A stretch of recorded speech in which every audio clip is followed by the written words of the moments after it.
Makanya saya tuh pernah suatu saat berpikir, kenapa ada hadis orang miskin tuh masuk surga lebih dulu 500 tahun ketimbang orang kaya. Dulu saya janggal. Ternyata kalau orang miskin tuh komunitasnya itu utang beras, jadi urusan nyawa. Jadi saya mohon yang di forum-forum terhormat kayak ini juga mengapresiasi mungkin beberapa saudara kita di pedalaman Papua, bikin jembatan darurat di pedalaman Sumatera, Aceh, bikin apa yang memang mendesak. Sehingga yang namanya fardhu ain itu penting sekali. Begini, jadi semuanya tamu yang saya hormati, ngaji bener-bener ngaji ini bikin nervous narasumbernya. Begini, ini mungkin ada Pak TGB, ada Pak Lukman kemarin ketemu saya di Jakarta. Orang tuh kalau ingin pinter, ini anak-anak di PPAI ini, syaratnya itu kalau ngajar itu gurunya ikut, muridnya ya ikut. Jadi Syekh Zakaria Al-Ansori itu dulu gak pinter-pinter banget. Gak pinter-pinter banget, sampai dapat gelar Syekhul Islam. Karena dia itu trauma, gurunya itu namanya Ibnu Hajar Al-Asqalani itu kerennya minta ampun. Kalau melihat santri goblok itu marah betul. Kalau sekarang punya santri goblok kadang seneng karena gak nyaingi kiainya. Itu kalau ada anak UII terus dapat gelar apa di Harvard, yang bingung Pak Rektor, saya aja ada sampai kayak gitu. Punya murid itu pinter sekali, namanya Ibnu Hajar Al-Haytami. Makanya kata saya Zakaria ini, saya kalau mau ngaji ya bingung karena guru saya itu kerennya minta ampun. Kalau mau ngajar ya bingung karena murid saya ini pinter, ditipu gak bisa. Ternyata itu bikin pinter. Ya saya sekarang di sini mau ngomong seenaknya itu ada Prof Kures, ada Dr. TGB itu kan kayak tukang koreksi, jadi repot nanti kalau salah. Terus yang ngaji-ngaji di sini itu juga lebih pinter lagi. Pokoknya mintanya itu masuk surga lewat arahnya Gus Pak. Bikin arahan masuk surga itu kan ya tidak gampang. Tapi saya pastikan delalah Nabi hanya ngendikan mangqala la ilaha illallah dakhalal jannah.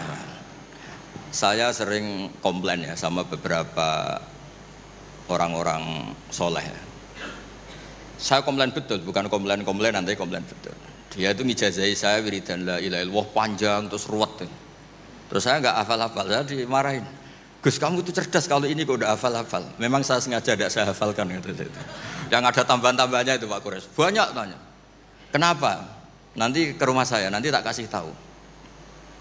Tak kasih tahu itu si orang soleh ini nangis tobat. Padahal soleh loh. Tapi dia hanya soleh perilaku, tidak soleh secara keilmuan. Jadi juga harus tobat dia. Saya cerita. Di antara perlawanan ahli hadis adalah kalau hadis itu ditambahin, misalnya gini, mangqala la ilaha illallah mi'ata marrah dakhalal jannah.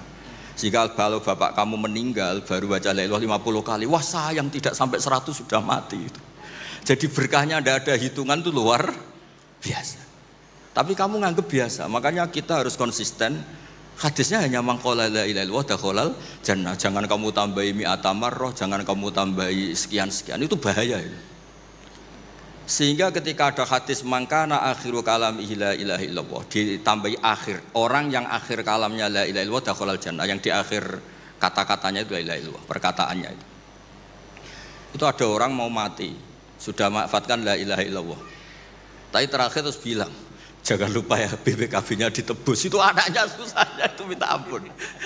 Karena anaknya terus berpikir, Gus berarti akhiru kalami abi itu tidak la ilaha illallah tapi BPKB. Ini gimana ini? Saya sebagai kiai yang baik itu tak carikan referensi supaya yang BPKB ini ya masuk yang akhiru kalami. Ini cerita kebaikan saya di depan Pak Kores. Gak apa-apa cerita kebaikan. Daripada gak diakui mendingan diceritakan supaya itu. Tak cari, itu riwayatnya Abi Dawud dan beliau sendiri dalam menambahi akhiru kalami. Di riwayat yang lain itu gak ada akhiru kalami, cukup mangqala la ilaha illallah dakhalal jannah. Karena itu bikin keresahan, kata akhiru kalami itu bikin keresahan. Ada yang akhir kalamnya BPKB, sertifikat. Ada yang akhir katanya nasib-nasib, apalah. Pokoknya banyak yang tidak akhir kalam. Sehingga keilmuan hadis itu harus dijaga. Makanya kata Imam Muslim, Shahihain itu Bukhari Muslim. Beliau ngendikan, lam naros shorihin akdaba fi syai'in akdaba minhum fil hadis. Saya tidak pernah melihat orang soleh berdusta kayak mereka berdusta ketika meriwayatkan hadis. Ini penting saya utarakan supaya orang itu gak gampang terjebak sama riwayat-riwayat gak jelas. Tafsir itu menjadi kacau itu gara-gara riwayat-riwayat yang tidak jelas. Maka ini ada Prof Kures yang sangat-sangat menekuni tafsir. Jadi penting. Jadi mengkhidmati orang Islam itu dimulai dari cara pandang. Kenapa saya menjadi orang baik? Itu sederhana sebetulnya, karena mengakui hukum. Saya ini memang kalau diundang jarang mau, kecuali ada teror-teror tertentu. Karena merasa tua, merasa rektor apalah yang bisa dipakai neror itu. Ya, terserah. Yang penting bisa ada. Termasuk TGB, kemarin itu datang ke rumah saya, tapi saya sudah bilang pasti tidak ikhlas. Ternyata betul, undang saya. Terserahlah teror itu apa. Saya enggak, ini supaya kalian tahu ilmu itu penting, ilmu itu penting. Saya termasuk orang yang berkeyakinan, saya ini hebat kiai-kiai kampung, saya sering datang ke kiai-kiai, tapi pas enggak acara, saya ciliki kiai kampung. Saya dengan kamu itu hebat kamu, kenapa? Saya ini ngajar tafsir kayak tafsir Munir, tafsir Tobari, itu udah fardu ain. Kamu di kampung bikin madin, ngajarin aqaid khamsin itu fardu ain. Ganjarannya orang yang melakukan fardu ain itu lebih keren timbang yang melakukan fardu kifayah. Jadi kamu lebih hebat timbang saya. Dia tawadhu, tapi memang bisa saya gitu enggak, tetap lebih hebat. Ini penting supaya ada penghormatan kita pada kiai-kiai kampung, kan yang dilakukan itu selalu fardu ain. Makanya saya tuh pernah suatu saat berpikir, kenapa ada hadis orang miskin tuh masuk surga lebih dulu 500 tahun ketimbang orang kaya. Dulu saya janggal. Ternyata kalau orang miskin itu komunitasnya itu utang beras, jadi urusan nyawa. Jadi sekali menolong temannya itu urusan nyawa, karena sesama miskin itu pinjemnya urusan nyawa, beras, minta anterin ke rumah sakit pas sekarat. Kalau orang kaya itu nganterin rumah sakit karena mau ke salon, penyakit kulit, kan nggak penting-penting gitu. Sehingga surganya agak lambat, karena yang dilakukan selalu tidak penting. Kalau orang miskin yang dilakukan selalu apa? Penting. Tapi masalahnya zaman akhir orang miskin banyak melakukan yang tidak penting, itu masalah itu. Itu gak sesuai rencana Nabi. Inginnya Nabi itu kalau sudah miskin ya selalu apa? Penting. Ternyata banyak orang miskin yang perilakunya tidak penting. Karena saya pernah didatangin ibu-ibu itu miskin itu tanya, Gus doain saya kaya. Suami saya itu nganggur. Saya bilang, kamu siap kalau suami kamu kaya? Nanti rumahnya gaji bagus, mobilnya bagus. Lama-lama yang dievaluasi Anda, rumah bagus, mobil bagus, kok istrinya begini. Terus dia cerita, udah Gus gak jadi, miskin gak apa-apa. Jadi saya ini kan ya aneh-aneh, orang itu aneh-aneh. Pertama yang dievaluasi mobil, rumah diganti. Lama-lama Anda, suami kamu punya potongan gitu? Iya Gus, kayaknya iya. Sudah Gus, biarin miskin aja sampai mati. Ya alhamdulillah sampai sekarang miskin dan syukur karena berkatnya ilmu itu.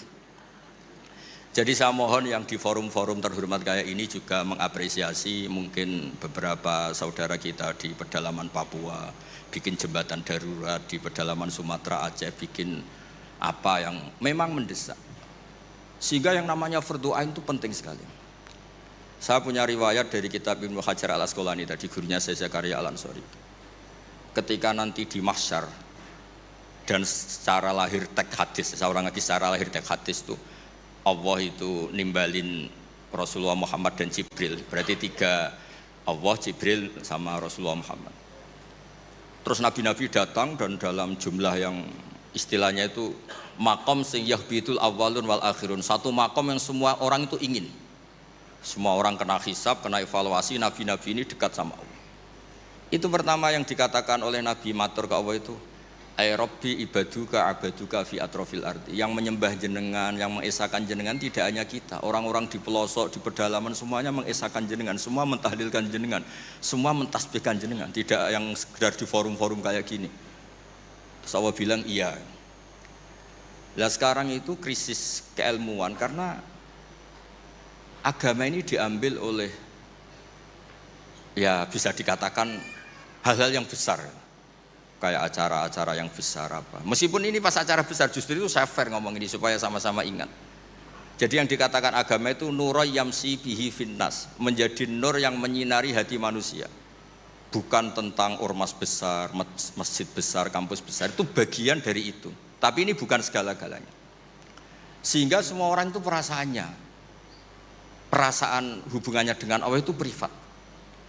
Tidak diambil alih oleh ormas besar atau lembaga besar atau komunitas besar. Ini penting supaya orang itu merasa bagian dari hamba Allah. Makanya ada munajat, ada beberapa ibadah yang tidak disunatkan jamaah. Ini kan unik, Islam itu mengharuskan jamaah, tapi ada ibadah-ibadah yang malah tidak disunatkan jamaah, sehingga orang hubungannya dengan Allah itu asik. Terus kedua, ini terakhir nanti Pak Goras yang cerita panjang lebar. perilaku ilmu itu di atas perilaku ibadah. Dulu Masjid Haram itu keren. Tapi karena salah kelola, itu diisi berhala-berhala yang ingin dapat berkahnya Ka'bah. Jadi orang kafir itu unik, mensyirikkan Allah tapi dekat Ka'bah. Jadi percaya Ka'bah itu keramat, supaya Tuhan ini dapat berkah malah diletakkan pinggir apa? Ka'bah. Jumlahnya 360 berhala. Tapi di saat yang sama orang kafir itu jumawa, mereka ini orang-orang baik. Buktinya menjadi sadanatul bait, menjadi pelayan-pelayan Ka'bah. Nabi saat itu terpinggirkan, hanya sholat di Syi'bu Mina. Nabi dengan para sahabat itu makan daun, makan apa, dan sholat di Syi'bu Mina. Tidak di tempat yang terhormat yaitu Al-Masjidil Haram. Ketika para orang kafir jumawa bilang, bagaimana Muhammad orang terhormat sementara dia ibadah saja di lereng-lereng gunung, sementara kita adalah sadanatul bait, kita adalah ahlu sikoyatil had. Ini supaya teman-teman yang nggak ditakdir jadi kayak Pak Lukman, Menteri Agama. Itu Menteri Agama itu ya repot. Dia agamanya formal, terus kayak Gus Bak tidak formal itu kan ya repot juga itu. Makanya saya ini nggak pati berani sama Menteri Agama. Nanti dia anggap Islam saya tidak formal kayak. Itu terus Allah ngendikan aja'altum siqayatal haji wa imaratal masjidil haram kaman amana billahi wal yaumil akhir wa jahada. Allah itu bela Nabi. Jangan pernah pakai ukuran bahwa ibadah haji merawat Baitullah itu menjadi ukuran lebih baik. Ukuran lebih baik adalah ketika itu orang ibadah secara benar, yaitu tauhid. Ini orang sudah lupa bahwa pernah Allah itu ngeritik siqayatal haji wa imaratal masjidil haram. Makanya saya itu kalau ngelepas haji itu dulu sering ngelepas haji orang umroh. Sekarang kayaknya orang-orang trauma. Karena saya kalau ngelepas haji itu begini. Kalau menurut hadis yang sering dipasang di BRI, di BNI itu al-hajjul mabrur laisa lahu jazaa'un illal jannah. Itu populer sekali hadis itu. Terus ini ngelepas orang haji, saya ngomong gini ngelepas orang haji. Tapi jenengan yang fakir sabar juga surga. Ibu-ibu nyabarin suami yang enggak jelas juga surga. Suami-suami yang nyabarin cerewetnya istri juga surga. Orang ingin haji enggak kesampaian tapi enggak ngomel-ngomel sama Allah juga surga. Kayaknya yang punya rumah itu kayak kecewa itu. Terus saya bilang enggak tahu terus saya bilang jenengan angsal kecewa kalian kulo. Yang saya takutkan tuh kalau Allah yang kecewa kata saya itu. Karena saya diundang orang haji terus dalil-dalil haji yang lain ngenes karena enggak bisa haji kata saya itu. Ternyata betul. Hampir semua yang hadir itu ngapresiasi saya. Gus matur nuwun Gus. Biasanya kiai-kiai itu kalau diundang untuk haji, dalilnya haji terus bikin kita nelongso, bikin kita tersiksa karena kayak yang masuk surga itu yang haji saja kita ada masuk surga. Semenjak itu sudah terkenal. Jangan undang Gus Bak kalau ngelepas haji kan. Saya itu punya kitab makalahnya Abdul Hasan Asyadili yang menjadi Thariqah Asyadili yang terkenal itu. La tansur ilmaka liyusaddiqakan nas walakinin sur ilmaka liyusaddiqaka Allah. Kamu jangan pernah menyebarkan ilmu supaya diapresiasi manusia, tapi sebarkan ilmu supaya diapresiasi Allah Subhanahu wa taala. Makanya saya tetap meskipun kata orang banyak saya ini kiai terkenal, saya itu merasa ibadah saya itu ikrar, mengakui fungsi-fungsi kiai yang di kampung-kampung. Mereka itu saya pernah punya teman, itu nyuwun sewu gobloknya itu enggak ketulungan. Dia itu kerja di tengah hutan. Saya tidak tahu ilegal logging apa enggak, tapi kerjaan di tengah hutan. Dulu nggak ada HP, saya disuratin. Gus gimana Jumatan di tengah hutan? Saya bilang, kamu kan pernah ngaji. Kalau nggak kampung nggak apa, ada usah Jumatan, duhur saja. Masalahnya komunitas saya bilang, wong Jumat kok duhur, jadi mintanya Jumatan. Aduh. Pakai surat karena dulu nggak ada telepon, nggak ada. Saya bilang ya nggak apa-apa Jumatan. Dia masih punya sisa-sisa ilmu. Katanya kalau enggak 40, enggak kampung, enggak wajib Jumatan.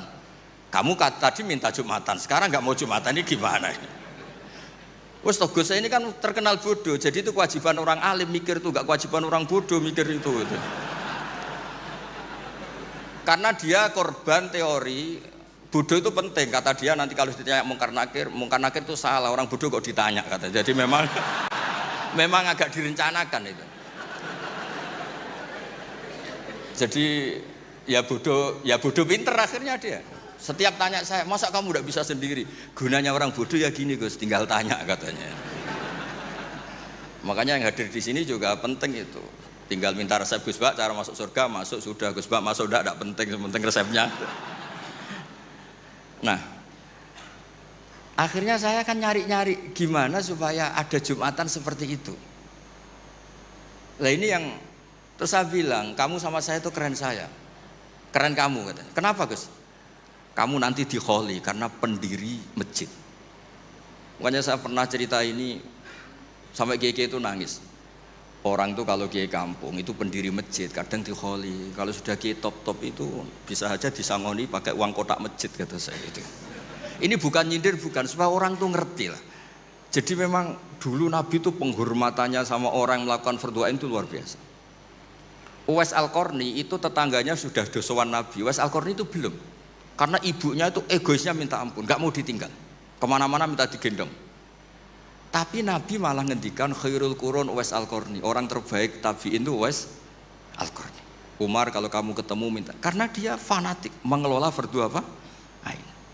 Makanya saya mohon sama alumni UII kalau sudah di rumah di mana-mana itu nggak usah merasa kalah keren sama Pak Fathul Wahid karena jadi rektor. Pak Fathul Wahid di sini itu ya rektor, terus ya banyak yang melayani meskipun dia sopan katanya pelayan, tapi yang melayani bawahnya nggak pernah nyupir sendiri tetap.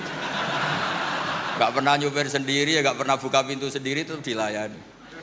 Tapi kalau kamu di kampung jadi kiai musola terus miskin itu yakinlah pendiri, statusnya apa? Pendiri, bukan penerus, tapi apa? Pendiri. Pak Fathul Wahid hanya apa? Penerus.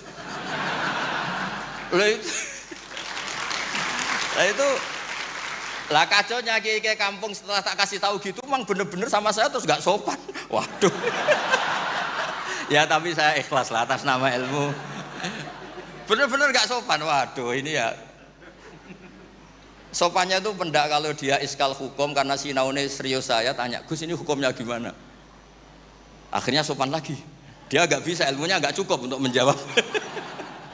Ya tapi apapun itu yang namanya ngaji itu pengakuan ikrar ya. Jadi penting, makanya kan diantara hebatnya Rasulullah SAW itu kata Imam Ghazali, nggak ada pemimpin justru kena khitab wahfid janahaka liman ittaba'aka minal mu'minin. Muhammad, kamu harus merendahkan diri kamu liman ittaba'aka, sama orang yang ikut kamu, sama santri kamu, sama orang yang percaya sama kamu. Kayak apa Allah mendidik kekasihnya. Jadi yang disuruh sopan malah nabinya. Jadi kalau andekan di era modern Pak Fathul Wahid yang sopan sama mahasiswa itu yang penopang kampus. Kayak apa? Makanya kata Imam Ghazali, andekan mental ta'azzus atau takabur, andekan keangkuhan itu hal yang baik, lama amarallahu ta'ala habibahu biqauli ta'ala wahfid janahaka limanit taba'aka minal mu'minin. Nah tentang visi ya, visi itu gampangnya tadi, agama ini kan menentukan halal haram, zaman apapun, teknologi apapun, mesti pertanyaannya ini kalau baik ya halal, kalau buruk ya haram. Misalnya ada teknologi yang orang bisa ke Mekah 2 detik atau 2 menit. Orang tetap pertanyaannya, saat itu ibu kamu sekarat apa enggak? Anak kamu sakit apa enggak? Punya kewajiban fardhu ain apa enggak? Kalau punya fardhu ain kamu tinggal pasti orang nganggap masalah. Ya kan? Apapun kayak kamu, teknologi mutakhir kayak apa? Ya seperti misalnya peristiwa kamu pejabat, pas daerah kamu ada musibah banjir, kamu tinggal iktikaf di Ka'bah, tetap orang nggak anggap iktikaf itu ngawur itu mesti orang itu. Karena meninggalkan fardhu apa? Ain. Saya di sini kata orang banyak kan keren, misalnya sama ahli tafsir Quraisy. Tapi misalnya saat ini istri saya sakit atau anak saya sakit, pasti dianggap ngawur itu, karena meninggalkan fardhu ain. Jadi fardhu ain itu menurut saya segala-galanya. Makanya saya sering ngaji di majelis saya itu saya sering cerita, kata Allah dalam hadis qudsi, ma taqarraba ilayya abdi bisyai'in ahabba ilayya mimma aftaradtuhu alaih. Tidak ada ibadah yang paling saya sukai sebagaimana ibadah orang melakukan fardhu. Jadi fardhu ain ini adalah konstitusi. Berarti orang-orang yang sekarang nyari makan untuk keluarga dan statusnya fardhu ain itu lebih keren ketimbang misalnya orang nyari kekayaan untuk rofahiyah, untuk takmilah, untuk penyempurnaan, untuk sekunder. Nah di sini pentingnya peletaan hadis, orang miskin itu masuk surga lebih dulu 500 tahun ketimbang orang kaya. Tapi saya bilang ke santri-santri saya, tapi jangan kamu berpikir kalau Bilal itu surganya lebih dulu ketimbang Abu Bakar. Karena Abu Bakar ini jauh punya kebaikan di luar kebaikan sabar sama miskin, yaitu fungsinya menjadi pondasi Islam, yaitu Abu Bakar. Kalau ingin menjadi orang miskin yang cepat masuk surga tadi, semua perilaku Anda adalah fardu ain. Wah, semua perilaku Anda adalah fardu. Itu kan ya berat. Ya jadi saya mohon masalah teknologi, masalah apa, yakinlah sama Islam, pasti hukum tertingginya itu kalau maslahat ya baik, kalau madarat ya haram. Sehingga kamu nggak usah. Misalnya ada orang pakar bom, bisa punya bom yang satu kali ledakan bisa menghancurkan dunia. Ya hukumnya itu ifsad, kalau ifsad itu haram, kalau haram ya ada prestasi, kan gampang, kan nggak perlu ribet-ribet. Ya saya kira demikian sebagai mukaddimah saya, nanti Prof. Kores yang meneruskan.